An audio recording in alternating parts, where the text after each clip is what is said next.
Section 11.3 is on the probability of multiple events. If the occurrence of one event affects the occurrence of another event, then the events are dependent events. Otherwise, they are independent events. Let's take a look at a few examples. Are the outcomes of each trial dependent or independent events? Number one, you flip a coin and then you roll a die. Because the roll that you get on the die is not in any way determined by the coin flip, these are independent events.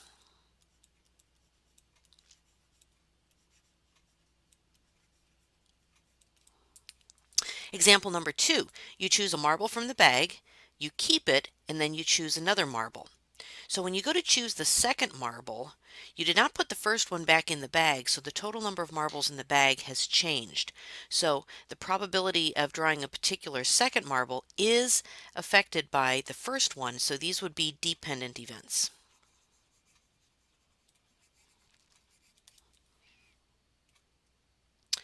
So to find the probability that multiple independent events will occur, you want to multiply the probability of each occurring. So the probability of both A and B happening is the probability of A times the probability of B.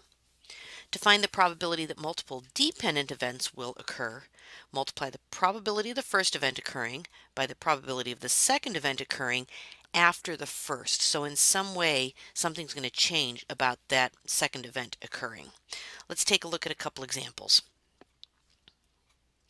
First one, what is the probability of rolling a 6 on a die and flipping a coin and getting tails? One way to write that is like this, P and then 6 and tails. So because those are two independent events, we're just going to multiply the two. So the probability of rolling a 6 on a die is 1 out of 6, because there's one 6 on a 6-sided die. And the probability of flipping a coin and getting tails is 1 out of 2, because it can be either heads or tails. And so multiply those two. So that probability is 1/12, which is approximately equal to 8.3%.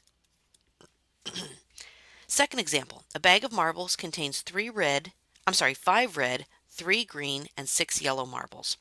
What is the probability of selecting a red marble, not replacing it, and then selecting a green marble?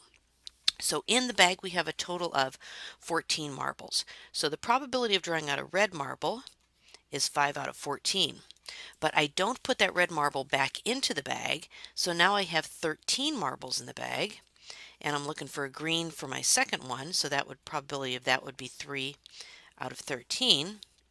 And multiplying that, I get 15 out of 182, which is approximately equal to 8.2%.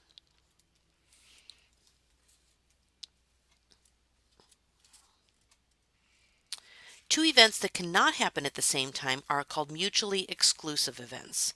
So the probability of A and B would equal 0 because they both can't happen at the same time. If two events can happen at the same time, then they are not mutually exclusive. Let's take a look at a couple examples here. So you select one card from a standard deck of cards. Are these events mutually exclusive? So you're choosing a red card or an even numbered card. So this would be not mutually exclusive.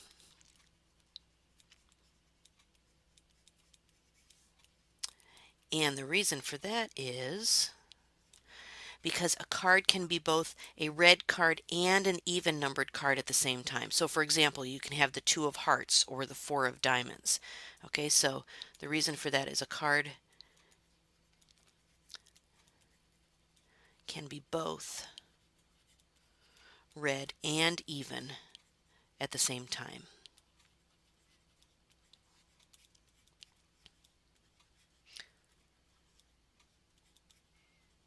Okay, example number 2, choosing a red card or a black card. That's mutually exclusive because a card cannot be both red and black at the same time.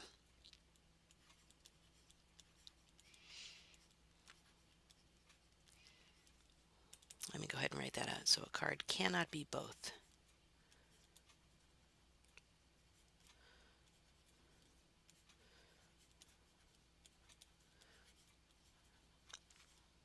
So in these cases, what you're looking at is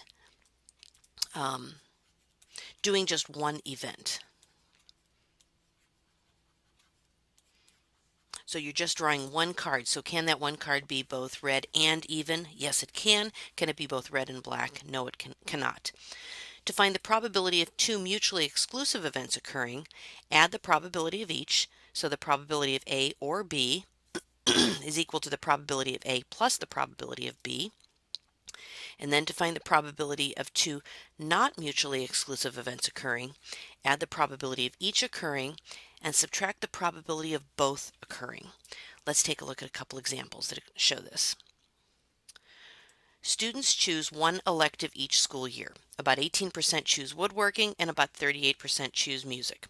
What is the probability that a student chosen at random has selected either woodworking or music as an elective? So a student cannot take both woodworking and music at the same time. So we're going to add these two probabilities.